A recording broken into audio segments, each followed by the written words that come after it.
이번 상반기 기획했던 의도에 아주 걸맞게 이탈리아 르네상스를 포함해서 북유럽 르네상스에 이르기까지의 이 미술적인 동향, 방향, 혹은 흐름 전체를 아주 잘 정리해서 여러분들한테 소개를 한 것 같습니다.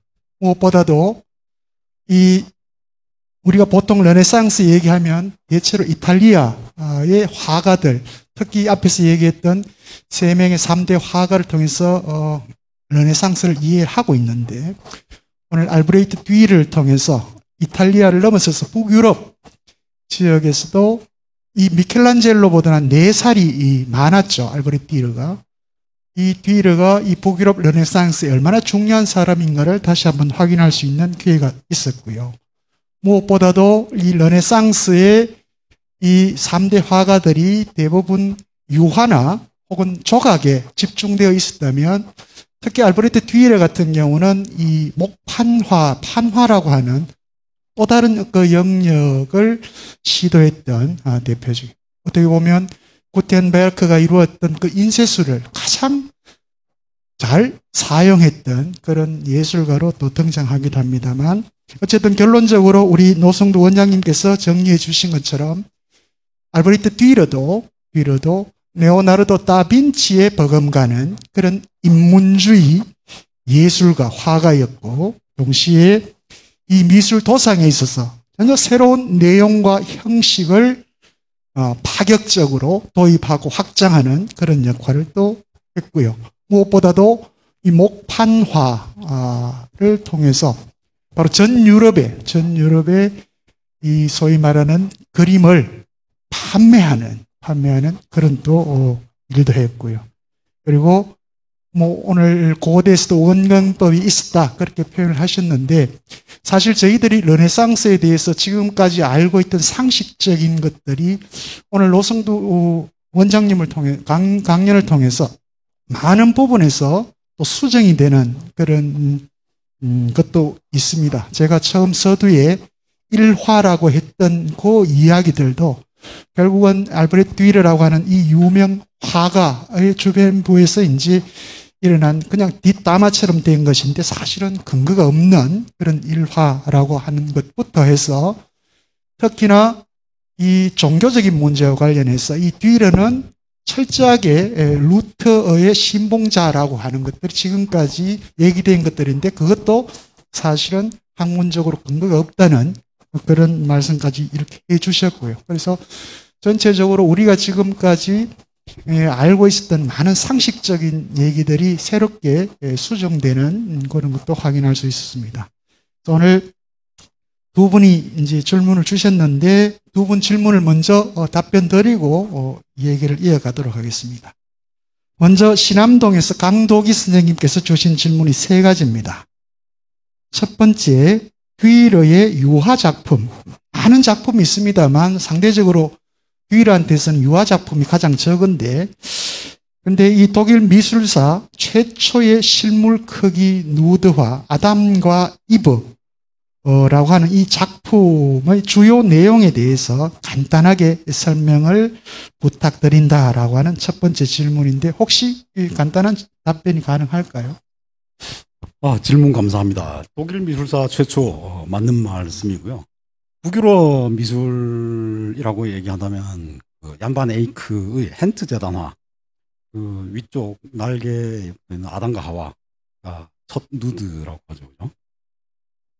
실물, 그 당시 이제 사람들 키가, 실물보다 약간 크냐 작으냐, 그걸 감안해서 그렇게 얘기하는데, 마드리드 아담과 하와, 아담과 이브, 작품 주요 내용에 대해서 설명을 부탁드립니다. 이렇게 질문을 하셨어요.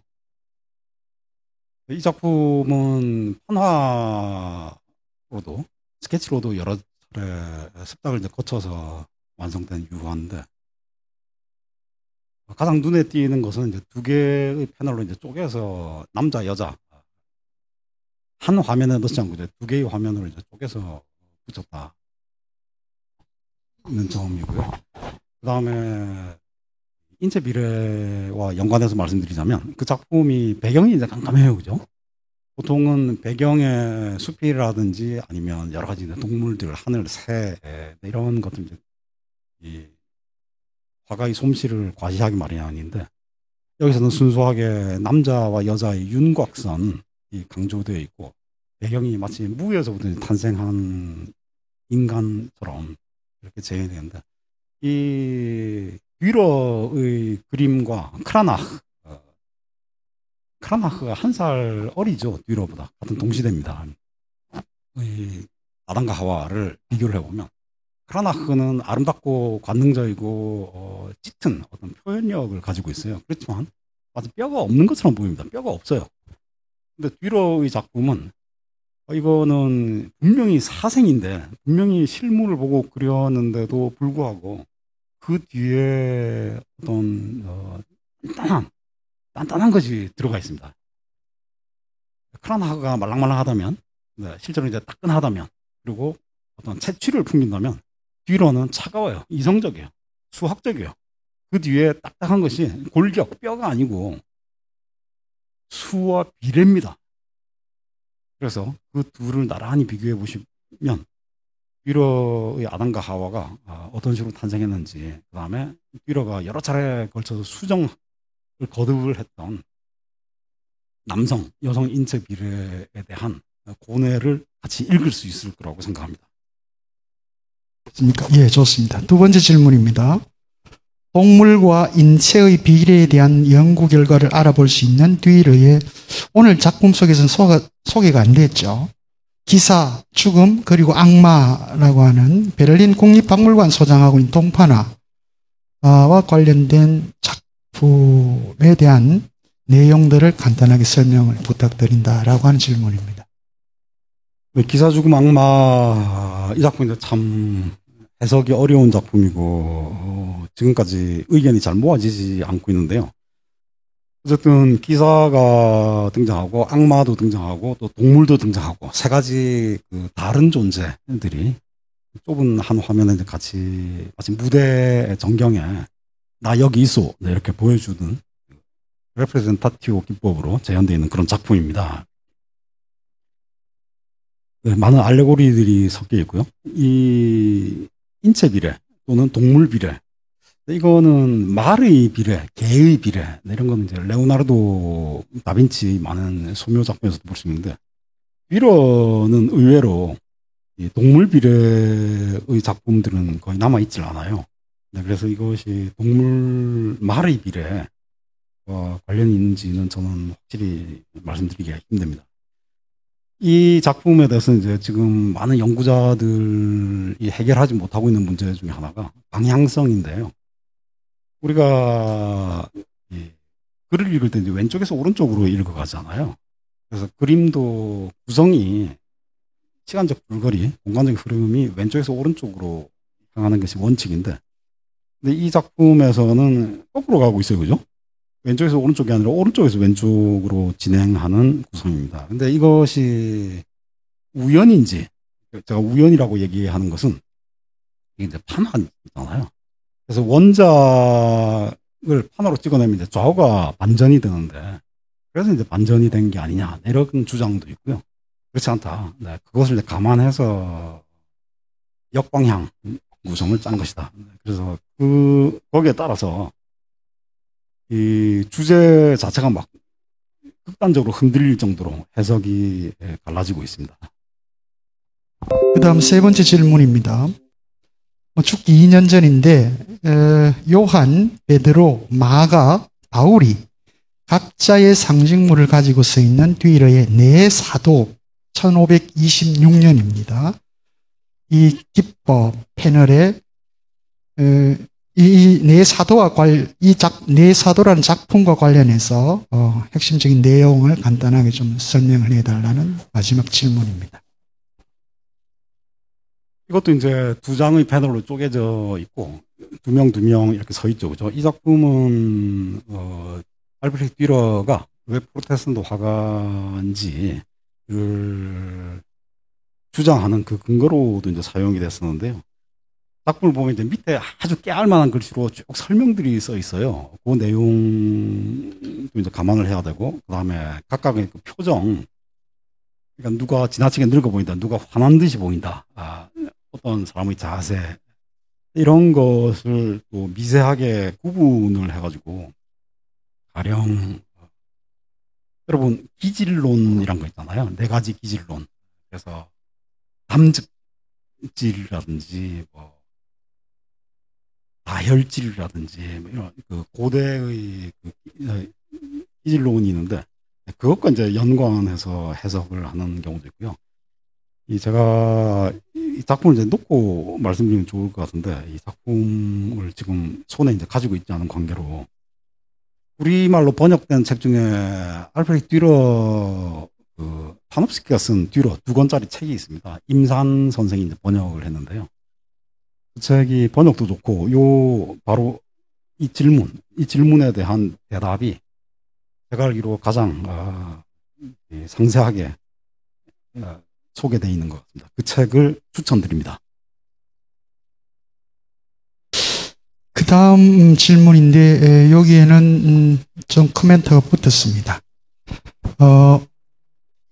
이름은 밝히지 않으셨고요. 그냥 일반 시민이라고 이렇게 질문을 주셨는데, 흑사병이 휩쓰는데도 이 당시는 휩쓸었다기보다는 거의 이제 조용해진 그런 1300년대 후반, 1400년대니까 흑사병이 휩쓰는데도 결혼한 지 석 달도 안 된 아그네스를 떼어놓고 알프스를 넘어 돌림병이 창고라기가 무섭게 아내를 떼어놓고 알프스를 넘어 이탈리아 여행을 갔다고 하는데, 인문학에 눈을 떴다고 하면서 네 가지 원근법 도구에 대해서 끊임없이 연구하는 것도 좋습니다만, 결혼해서 가족에 대한 무책임한 행동이 이해가 안 갑니다. 그 당시 북유럽에서는 가족 간의 화목이나 혹은 여자에 대한 인격적인 존엄성은 없었는지요? 요거 간단한 문제 하나 하고요.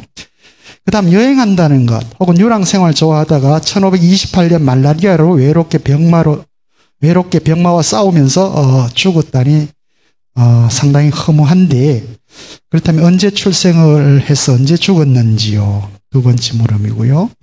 그 다음 그 당시 북유럽 시대의 인생관, 여성관은 이기적이었는지 어떠했는지도 알고 싶습니다. 예를 들어 듀러 부인은 어떻게 살았는지, 같이 혹은 산 적은 있는지 궁금합니다. 아무리 북유럽 르네상스에 지대한 공로가 있다고 한다 하더라도 잘하고 못한 점, 이 공과는 알려주어야 자라나는 학생이나 청소년 그리고 젊은이들에게 기본을 지켜가며 올바른 생각으로 살아갈 수 있는 근거가 되지 않을까요? 라고 하는 질문입니다. 질문 감사합니다. 이제 흑사병이 창궐 하고 있다라는 소문을 듣고 이제 얼른 도망갔어요, 그죠? 2차례나 이탈리아로 이제 도망을 가는데, 이 흑사병이 이제 무섭기도 하고, 그 다음에 이제 우리가 궁금한 것은, 그때 북유럽의 다른 화가들은 헨트나 브리헤가 이제 미술 중심 도시였단 말이에요. 그래서 그쪽으로 유학을 가곤 했었는데, 그쪽에 이제 거장들이 많으니까. 근데 위험을 무릅쓰고 알프스를 넘어갔대. 옛날에 알프스에 산적이 들끓었었잖아요. 오다가다 죽는 수도 있었고, 또, 어쨌든 여행길이 이 듀러처럼 가난한 화가한테는 참 힘든 여정이었어요. 듀러가 이제 어떻게 다녀왔냐면, 이 그림을 이제 조그만 소품을 몇 점을 준비를 합니다. 그래가지고 어떤 도시에 들어가면 보통 떠돌이, 유랑객 이런 사람들이 막 바로 잡아서 감옥에 넣어버리잖아요. 그래서 일단 이제 그 성직자, 주교 이런 부분을 미리 소개를 받아서 만나가지고 작은 성의를 표시를 합니다. 그래서 자기가 준비한 작품 이제 선물로 드리면 이제 실력자, 주교 이런 분들이 통행증을 써줘요. 그리고 어디 또 속에서도 써주고. 그렇게 해서 그러니까 이제 가난한 화가가 살아남는 법, 여행을 하는 법. 상당한 위험이 동반했기 때문에 부인과 같이 여행을 한다는 거는 거의 생각하기 힘들었을 텐데, 다만 좀 이상한 점은 가까이 가지 않고 왜 그렇게 멀리 갔느냐, 알프스까지 넘어서 멀리 갔느냐. 근데 이제 또 어떻게 보면 북유럽의 화풍과 이탈리아 화풍이 완전히 달라나는데, 이탈리아는 이제 과학, 진보, 네, 이런 사상들. 그래서 미술, 큰 그 프레임이 삐걱하고 이제 움직이는 그런 그 번역의 시대. 네, 막 멋있는 소식들이 많이 들려왔었죠, 그죠? 네. 한편, 북유럽의 경우에는, 북유럽 화가들은 아주 정교한 그림이잖아요.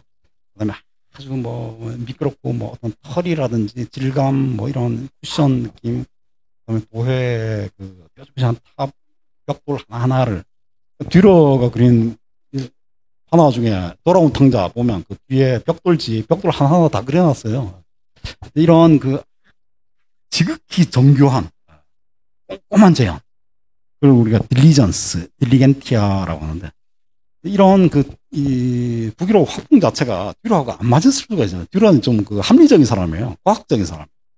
그래서 뭔가 그 모범을 제시하고 내가 다른 프로토타입이 되겠다, 이런 개념이었기 때문에 이탈리아를 선택한 게 아닐까, 이런 생각이 듭니다. 유럽 그 가정 화목 뭐 이런 거 인격적인 존엄이 없었느냐, 이 부분에 대해서 이제 기록은 남아 있지 않지만 부인 아그네스 프라이 이제 처음 만날 때쯤 그린 자화상이 있어요. 그게 이 엉겅퀴를 든 자화상, 뒤로의 자화상이 있는데요. 그 위쪽에 이제 뭐라고 써 있냐면, 하늘이 정해준 대로, 하늘이 허락한 대로 내 운명 따르리라. 그러니까 아그네스 프라이와의 결혼을 나의 운명으로 생각하고 한 가정을 이루겠다라는 위로의 결심이 써 있습니다. 그렇게기도 하고, 또 한 가지는 아그네스 프라이의 초상을 여러 점을 남겼어요. 스케치도 남기고 유화도 남기고, 그다음에 지금 정확하게 밝혀지지는 않았지만 이게 아그네스 프라이일 가능성이 높다 하는 작품도 몇 점이 후보군으로 올라와 있고요.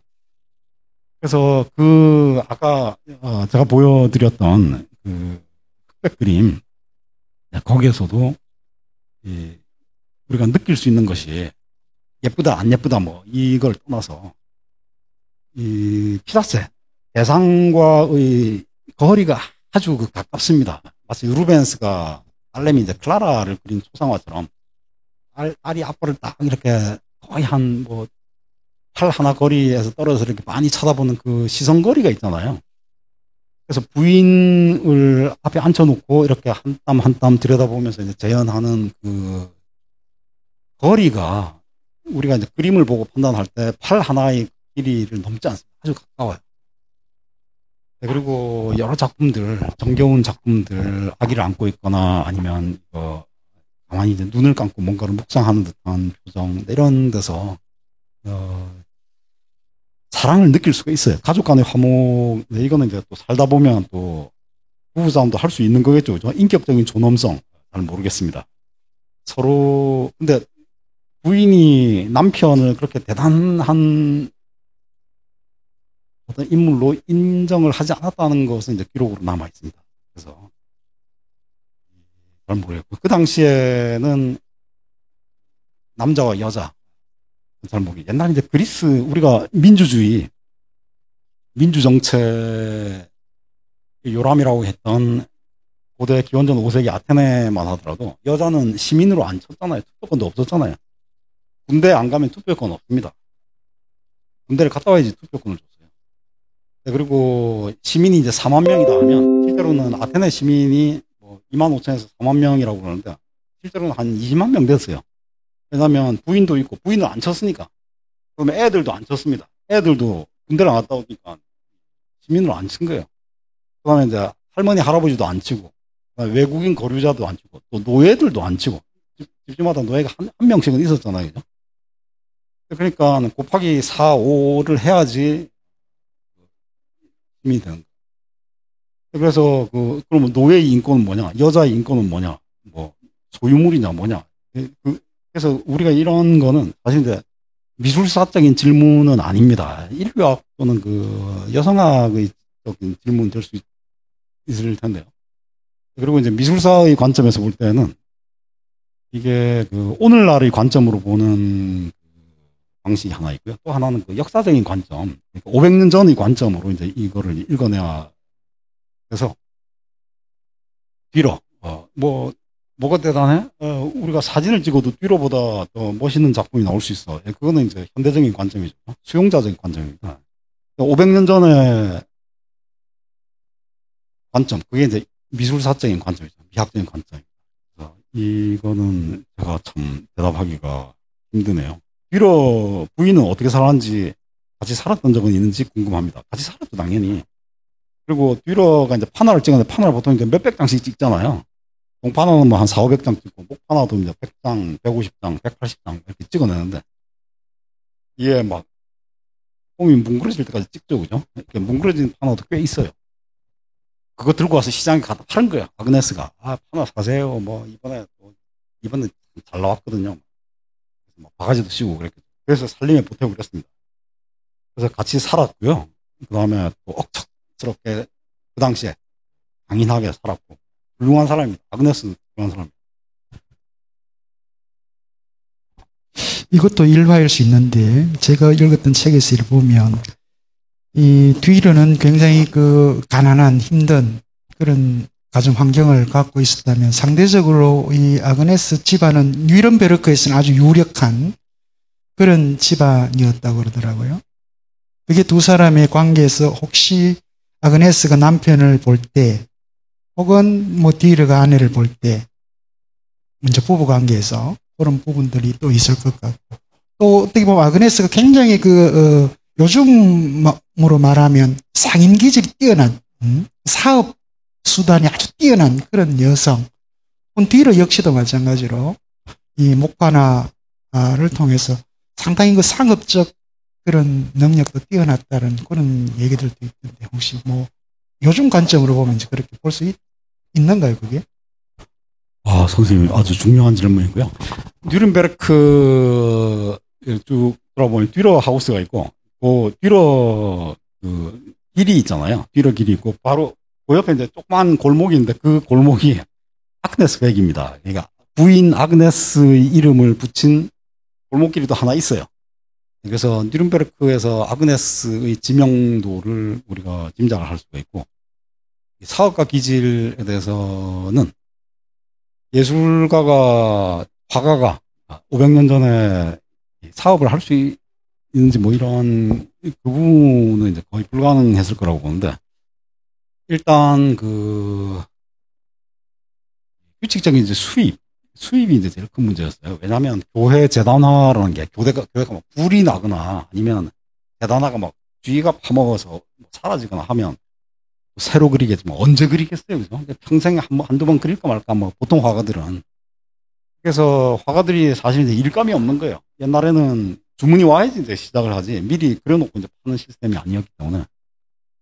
그래서 규칙적인 이제 수입이 없는 게 이제 큰 문제여서, 뒤로는 막시밀리아누스로도 항상 거대 후원자로부터 일정한 이제 연금을 받는 것을 목표로 삼고, 실제로 이제 일부분 성공을 하기도 했고요. 그다음에 큰 주문을 많이 받았고, 대저택을 샀잖아요. 지금도 그 저택 남아 있습니다. 거기 2층에 올라가면 박물관 돼 있어가지고 뒤로의 일생 보여주고, 그 안에서 이제 판화 교실도 하고 그래요. 집도 사줬지. 그다음에 또 유명하지, 잘생겼지. 뭐가 문제입니까? 이건 새로 들어온 질문입니다. 그러니까 아마 강연 중에 들으면서 아마 이 질문하신 분이 상당히 관심이 있었던 것 같아요. 저도 사실 이걸 한번 묻고 싶었는데, 이 고대의 원근법과 뒤로의 원근법에는 이제 차이가 있는 것으로 이제 그렇게 보이는데, 고대 원근법이 경험적이고 직관적인 측면에서의 원근법이라면, 뒤로의 원근법은 비례를 포함해 이 수학적 혹은 기하학적인 정합성에 다가가기 위한 그런 원근법이 아니었는지, 거기에 대해서 차이가 있다면 어떤 것인지 한번 설명을 부탁드린다는 질문입니다. 네, 고대의 원근법은 우리가 이제 비트루비우스 제1권 2장 그 대목을 빼고는 지금 문헌 기록을 이제 찾지를 못했어요. 엄청난 문헌 기록이 있었을 텐데, 그리고 아무개가 또는 무슨 의사가 무슨 수학에 대한 미술과 수학 또는 미술 원근법에 관한 책을 집필을 했다라는 기록은 있습니다. 그런데 그 책이 없는 거예요. 굉장히 이제 많았을 텐데 안타깝게도 기록이 이제 못 받쳐주는 못 받쳐주고 있고요. 하지만 그 실물로 우리가 아까 판테온의 경우와 빌라 포페이아 오플론티스 역할을 봤었는데요. 네, 그런 그 실물 증거를 통해서 우리가 고대에도 중앙투시 원근법이 존재했다는 거. 실제로 원근법은 이제 회화적 기법이죠. 회화뿐만 아니라 이제 건축에 있어서도 이제 수학과 기하학이 적용이 되는데 신전 건축이라든지 각 건축 부재들 간의 비례관계 이런 문제들 우리가 사실 피타고라스라든지 그 에우클리데스라든지 아르키메데스나 이 많은 그 어마어마한 수학자들이 있잖아요. 이 단지 그 텍스트가 우리 손에 쥐어 있지 않다고 해서 고대의 원근법과 달랐다 이렇게 보기는 힘들 것 같습니다. 고대에도 분명히 중앙투시 원근법이 존재를 했다. 네, 그렇게 보고요. 그다음에 듀러는 이탈리아에서 이제 습득을 했는데 이탈리아에 갔을 때 볼로냐로 가면서 편지를 하나 썼어요. 내일 볼로냐 갈 텐데 거기서 누가 나한테 이런 거 가르쳐 주기로 했어. 편지를 남겨서 우리가 그 기록을 알고 있습니다. 근데 돌아와서 이제 더듬어 보니까 자기가 반은 기억은 나고 반은 또 잘못 배우고 반은 기억이 안 나고 해가지고 처음부터 이제 비트루비우스를 다시 읽어가면서 하나하나 새로 공부를 했다. 이렇게 기록을 하고 있거든요. 듀러가 스스로 이제 읽은 겁니다. 그리고 많은 듀러의 원근법적 작품들 중에서도 마지막에 다루었던 서재의 성 히에로니무스 같은 경우는 아마 레오나르도 다빈치한테 그 수수께끼를 던졌어도 레오나르도 다빈치도 한참 동안 갸우뚱했을 거예요. 풀기 어려웠을 겁니다. 그 정도로 르네상스 원근법, 이탈리아의 발명품이죠. 그것을 완벽하게 습득하고 그것을 응용하는 방법을 알고 있었다. 단순히 그 회화의 보조 도구로 알려져 있던 그 창문 원근법, 창문 틀, 그거를 레오나르도 다빈치는 알베르티의 텍스트를 읽고 이렇게 만들면 되겠구나 해가지고 스케치를 남겨놨단 말이에요. 그 스케치를 보고 이제 지금 우리가 재현을 해가지고 도구를 실험을 해봤더니 되더라 이거였는데 듀러는 이탈리아에서 이제 실제로 그게 있으니까 창문이 있었을 거예요.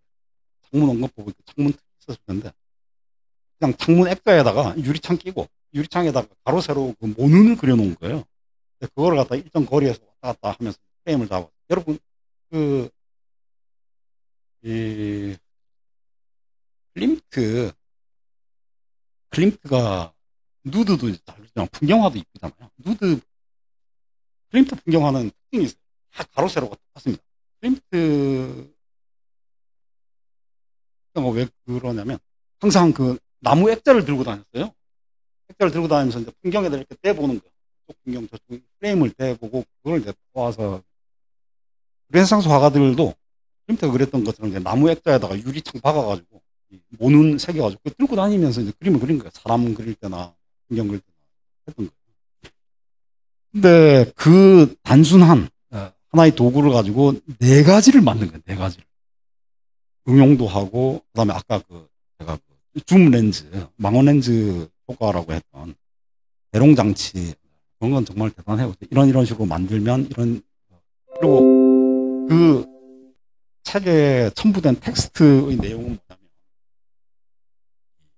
어떤 식으로 만들어서 어떤 식으로 조립을 해야 된다. 그다음에 어떤 식으로 사용 설명서, 그다음에 도구 조립법 그걸 갖다 막라해서 정리를 해놓은 거예요. 그러니까 저 같은 사람이 이제 처음 그 책을 읽었을 때도 이거 목공소에서 나무 짜가지고 이렇게 만들면 되겠구나. 밑에 이제 다리 4개 나사로 해서 심고 그 뒤로의 위대한 점이라고 생각해요. 누가 한번 보여줬을 뿐이에요. 마치 우리가 다산 정약용이 거중기를 발명했다. 거중기 발명한 거 아닙니다. 친구가 이제 중국 가가지고 야 이런 거 도르래로 해가지고 막 무거운 거 돌덩어리 들고 막 이러더라. 아, 그래? 한번 어떻게 생긴지 좀 그려봐. 하니까 이렇게 생겼고, 뭐, 여기 줄을, 도르래가 돌덩어리, 뭐 이런 식으로 이제 설명을 했을 거 아니야. 그걸 이제 딱 보고 만든 거예요. 실제로 그 구동 가능하게 수원성을 쌓을 수 있게 그렇게 만들어 놓은 거예요. 그게 이제 정약용의 대단한 점입니다. 발명자는 아니에요. 도르래는 고대 파르테논도 도르래로 만든 거 아니에요. 거중기로 만든 거예요. 그 돌, 이거, 이 줄 감았던 흔적도 남아 있습니다. 로마 시대에 다 썼고요. 정약용이 만든 건 아니지만 대단하단 말이에요. 듀러도 마찬가지예요. 듀러가 원근법 도구 그 창문 틀을 만든 거 아닙니다. 그렇지만 그거를 습득하고 응용하고 직접 누구든지 만들 수 있게 제시를 했다는 거예요. 예, 고맙습니다. 제가 간단한 질문 하나 드리면, 우리 선생님께서 나눠주신 자료집에 이렇게 첫 번째 페이지에 보면, 이게 두 번째 패러그래프인가요? 미켈란젤로 관련된 얘기인데, 칼 오세가 미켈란젤로에게 이제 소원을 물으니까, 네 소원이 뭐냐? 이렇게, 이건 이제 일화인지 아니면 어떤 근거에 있는 얘기인지를 제가 한번 물어보고 싶었어요. 잠깐 볼까요? 제왕이 되기보다 듀러처럼 살고 싶다. 라고 이제 미켈란젤로가 얘기했다는데, 우리가 지금까지 들었던 그 미켈란젤로는 이 예술가로서의 자존심이 무엇보다 강했고, 그 반면에 또 상대적으로 평생을 또 80평생 컴플렉스 열등감 덩어리로 이렇게 끊임없는 질투와, 그죠? 모함과 이런 아주 이중적인 그런 방식의 삶을 살았던 사람인데, 듀러를 굉장히 부러워했던 것 같아요. 이걸 보면. 혹시 이것도 일화인지, 아니면 근거가 있는 얘기인지. 이게 듀러가 네 살인가 많잖아요. 미켈란젤로보다. 그 오토 크리스가 쓴 예술가의 전설에 나오는 그 한 토막을 재인용을 한 건데요. 이런 그 예술가, 그다음에 예술가의 작업뿐만 아니라 예술가의 사생활, 부부생활, 또 예술가의 다양한 일화들에 대해서 사람들이 이제 관심을 갖고 기록을 하기 시작한 것도 르네상스. 그래서 이제 르네상스적인 현상이라고 할 수 있는데, 제왕으로 살기보다 듀러처럼 살고 싶다. 이건 아마 그 알렉산더 대왕과 디오게네스를 흉내내는 게 아닐까, 뭐 이런 생각이 드는데, 미켈란젤로는 박식한 사람이니까 당연히 그런 그 유비를 떠올렸을 가능성이 있고요. 듀러가 미켈란젤로의 부러움을 샀을지 모르지만 듀러도 이제 스트레스가 많았던 사람이에요, 그죠? 대단히 총명했고 천재적이었지만 이 대신 교황에게 휘둘리지는 않았었죠. 미켈란젤로는 교황들한테 너무 휘둘려가지고 돈도 못 받고 자기 여러 차례 파산하고 대리석 떼오면 돈을 안 줘가지고 이런 사건을 겪고 또 심지어는 이 피렌체로 도망가니까 또 압송을 시켜가지고 강제로 이제 가둬놓기도 하고. 최근에 그 공간이 이제 발굴이 되는데 메디체플 그 밑에 피렌체 산로렌토 그 메디체플 그 밑쪽에 이제 또 비밀 공간이 발굴이 됐어요. 거기서 1520년대 후반에 미켈란젤로가 거기서 이제 정세가 이제 불안해서 이제 숨어서 몇 달 지냈던 적이 있는데, 가만히 데서 숨어서 지내면서 벽에다가 막 온갖 그림들을 그려놨어요. 이제 뭐 라오콘도 있고 막 어떤 누드들 뭐 혼자서 이제 그림 그리면서 이제 놀았던 거예요. 참 적어도 이제 듀러는 그렇게 휘둘리지는 않았으니까, 그죠? 자유롭게 여행도 하고. 아까 그 부부관계 얘기를 이제 한참 했었는데, 르네상스 거장들, 벨플린이 말하는 이제 3대 거장이 레오나르도, 미켈란젤로, 라파엘로 3명인데, 3명의 공통점이 장가 못 가고 이제 노총각으로 죽은 거예요. 근데 예전에 이제 세르 브람리가 쓴 레오나르도 평전을 봤더니, 거기 이제 이런 내용이 있어요. 르네상스 작가 중에 거의 90% 이상이 다 노총각으로 죽거든요. 그만큼 인기가 없었던 거예요. 여자들이 보통 시집 안 가려고 그러잖아요. 어지간하면. 그래서 다른 이유가 있기도 했겠지만 90% 이상이 장가를 못 가. 그런 그게 이제 그 화가 직업군이라면 북유럽도 이제 상태가 거의 뭐 그보다 낫지는 않았을 거란 말이거든요. 그래서 혼자 호의호식하면서 이제 부인을 방기한 거 아니냐, 이거는 저는 좀 아니라고 생각합니다. 예, 뭐 그렇게 지금 시민들이 저희들한테 던져준 질문 그렇고요. 혹시 원장님, 예. 저는 질문이라기보다는 한 두 가지 물음입니다. 물음과 질문. 예, 두려는 유화가 한 70점 된다고 하고요. 그 다음에 판화, 목판, 그 다음에 소묘가 한 900여 점이 된다고 하는데 전체로 보면 한 1000여 점이 훨씬 1000몇백 점이 이래 되는 것 같습니다. 그 중에서 대표작을 하나 뽑아라면은 어떤 작품을 뽑을 수 있는지 첫째 질문이고요. 뭐 간단한 겁니다. 그 다음 두 번째는 아까 설명은 좀 하셨는데 기도하는 손.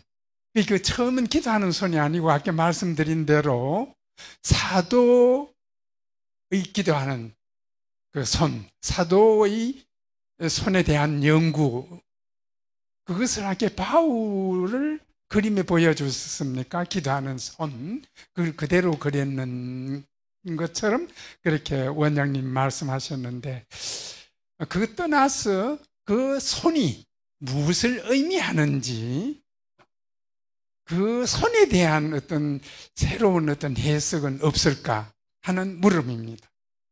두 가지입니다. 첫째 하나는 대표작, 두 번째는 손, 의미, 해석 무엇인가 이런 것입니다. 듀러의 천여점 작품 중에 하나를 꼽아라 라고 한다면 저는 멜랑콜리아를 꼽겠습니다. 동판화 멜랑콜리아인데요.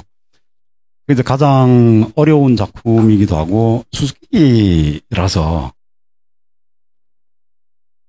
많은 학자들이 관심을 끌고 있고 저도 관심이 있어요. 그래서 글을 쓰기도 했는데 다른 학자들이 이제 참 어마어마한 연구라는 게 다 비교입니다. 동시대, 뭐 전시대, 뭐 가지고 와가지고 이런 거 아니겠느냐. 근데 이제 제가 찾아낸 것도 하나 있어요. 거기 그 작품을 보면 맨 왼쪽 중간 가장자리에 보면 아까 설명 안 하고 이제 그냥 건너뛰었는데 화덕이 하나 있습니다. 화덕. 바닷가에 그 불을 하나 펴놨어요. 화덕. 화분처럼 해놓고 위에 막 불길이 솟아오르고 있습니다. 조그맣게. 아주 막 정말 조그맣게. 간신히 보통 사람들 그게 화덕인지도 잘 몰라요. 자세히 보면 화덕으로 알 수 있어요. 그래서 왜 뚱딴지 같이 거기 많은 이제 기하학, 수학적인 또는 알레고리, 마방진, 천사, 저울, 맷돌, 해성, 떠돌이별, 박쥐, 이중적인 존재. 바닷가라는 것이 이제 바다와 육지 만남이잖아요. 등대, 사다리, 이런 초월적인 도구들 다 모이는데 화덕을 왜 바닷가에다 세워놨느냐.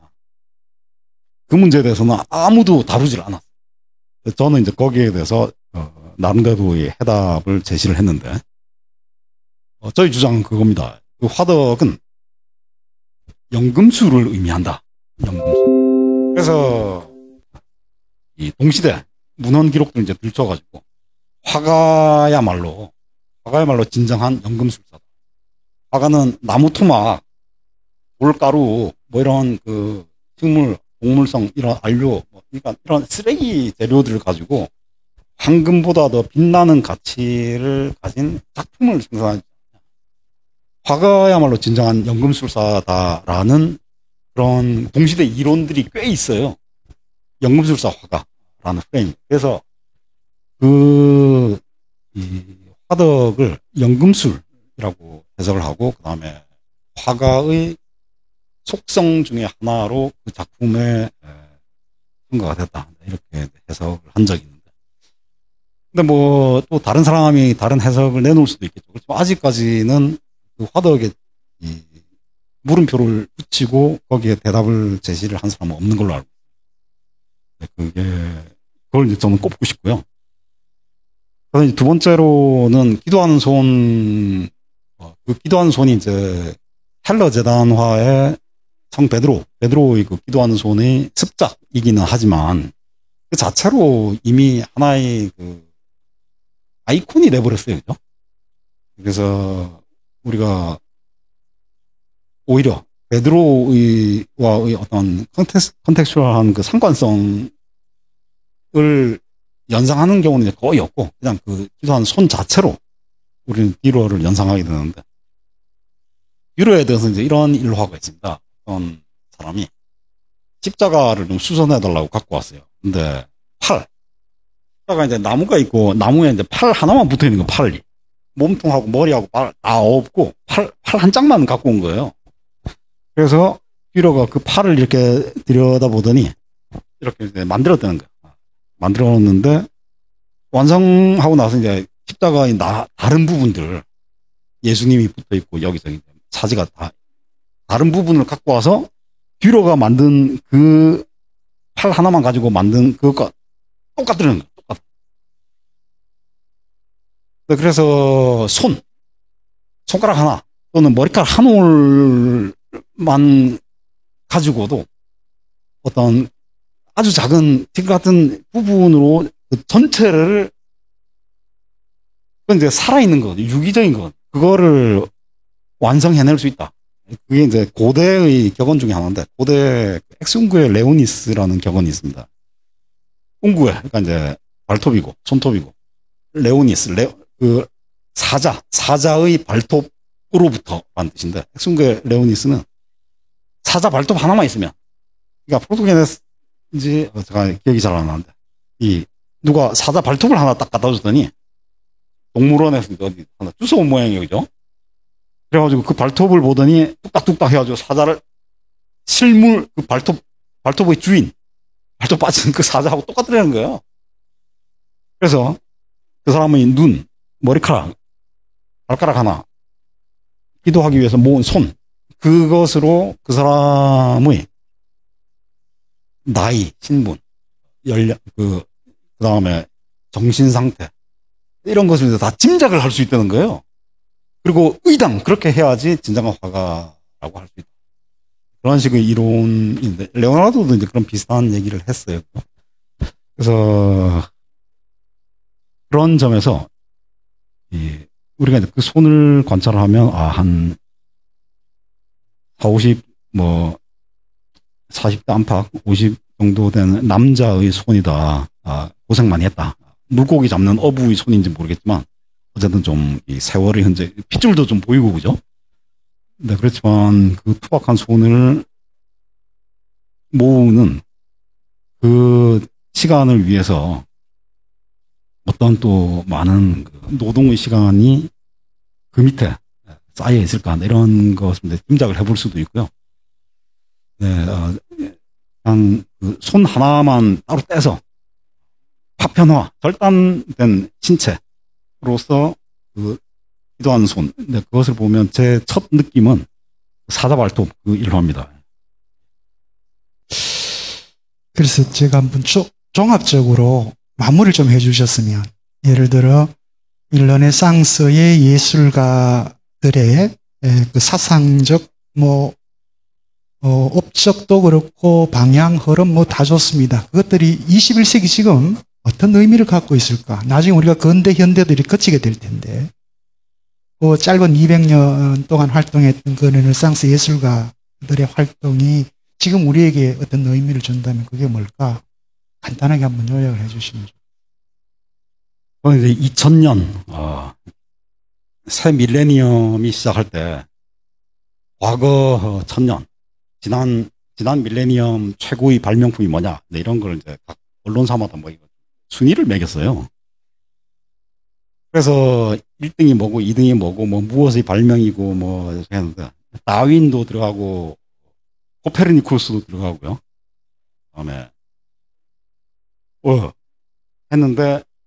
제 기억으로 이제 뉴욕타임스에서 1위부터 20위까지 정했는데, 지난 밀리언 최고의 발명품 1위가 르네상스 원근법이었어요.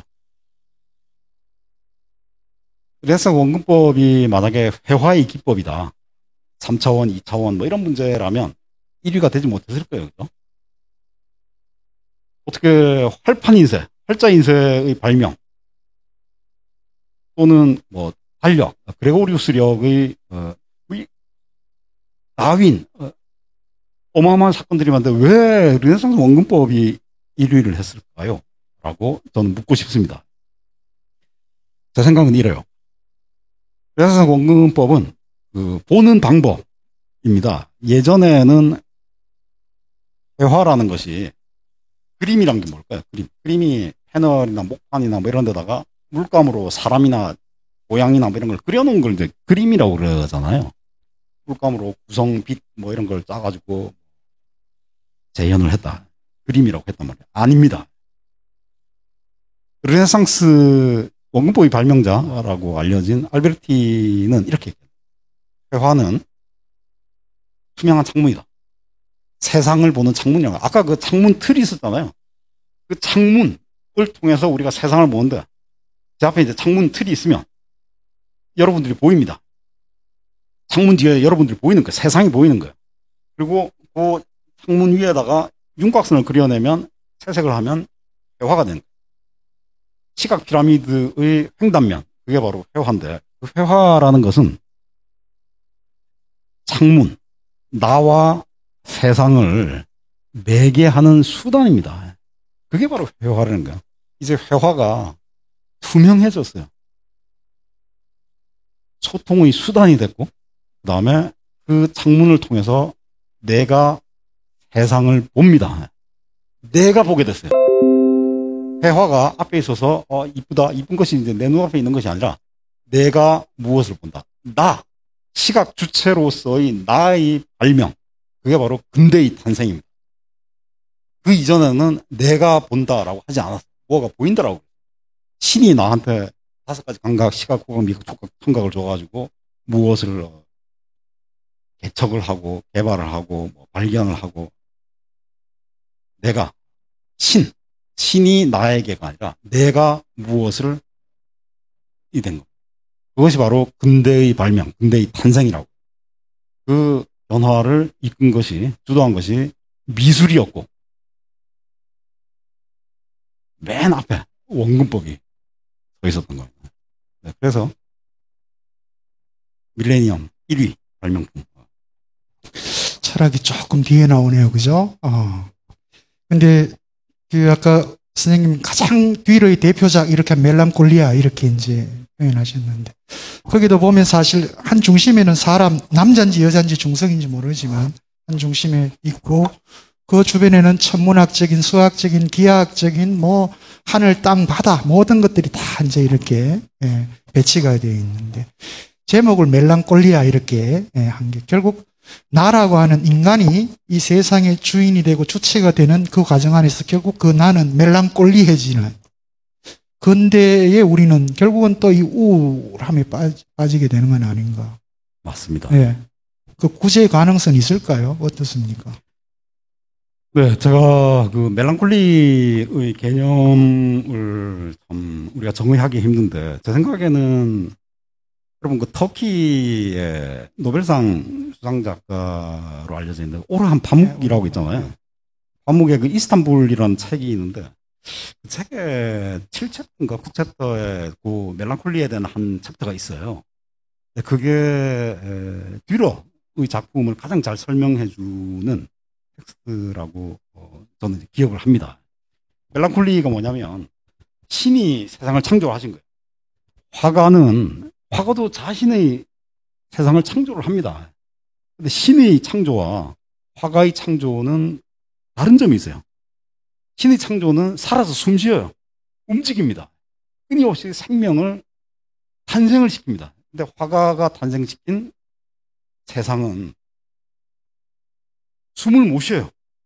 또 새끼를 못 칩니다. 똑같이 창조자인데 이 근본적인 한계를 우리는 이제 창조주를 근접을 했습니다. 근접을 했지만 분명히 답은 알고 있는데, 답은 눈앞에 보이는데 그걸 쫓아갈 수가 없는 거예요. 거기에서 근원적인, 존재론적인, 예술적인 멜랑콜리가 탄생합니다. 그게 바로 이제 멜랑콜리. 옛날에 그 이병주 씨라는 이제 소설가 돌아가셨지만 그 양반이 그 소설 알렉산드리아라는 책, 뭐 짤막한 소설이 있어요. 그 책의 마지막 구절이 이제 아마 이랬던 걸로 기억이 나는데, 닿지 못할 어떤 것을 통해서 절망적으로 노력하다가 애를 쓰다가 결국에는 지면속으로 추락하고야 마는 인간을 나는 사랑하지 않을 수 없다. 아마 이병주 씨는 이제 사라투스트라를 재인용한 것 같은데 그게 바로 멜랑콜리입니다. 네. 닿지 못한 것을 추구하다가 막 뭐 원근법, 천문학, 뭐 점성술, 뭐 모든 걸 다 기하학 다 했지만 창조를 이제 따라갈 수가 없는 거예요. 예. 열어두겠습니다. 열어두고요. 이 부분과 관련 열린 부분들은 하반기 저희들이 이제 철학적인 부분에서 이제 천천히 확인해 나가는 그런 과정을 밟도록 하겠습니다. 예, 오늘 상반기 마지막 강연이었습니다. 오늘 알브레히트 듀이르와 북유럽 르네상스라고 하는 주제를 가지고 강연해 주시고 또 긴 시간 동안 여러 시민 여러분들의 물음에 성실하게 답변해 주신 노성두 인문학습원 원장님께 다시 한번 큰 격려의 박수 부탁을 드립니다. 감사합니다. 그리고 저희들 하반기 이 목요철학 인문 포럼은 9월 10일 다음 주 한 주 정도를 쉬고요. 9월 10일 목요일부터 다시 하반기 목요철학 인문 포럼을 진행하도록 하겠습니다. 아무쪼록 시민 여러분 상황이 그렇게 녹록하지는 않습니다. 항상 건강에 유념하시고요. 그리고 2주 뒤에 여러분들과 다시 건강한 모습으로 찾아뵙도록 하겠습니다. 그때까지 안녕히 계시고요. 2주 뒤에 여러분들 뵙겠습니다. 예, 고맙습니다.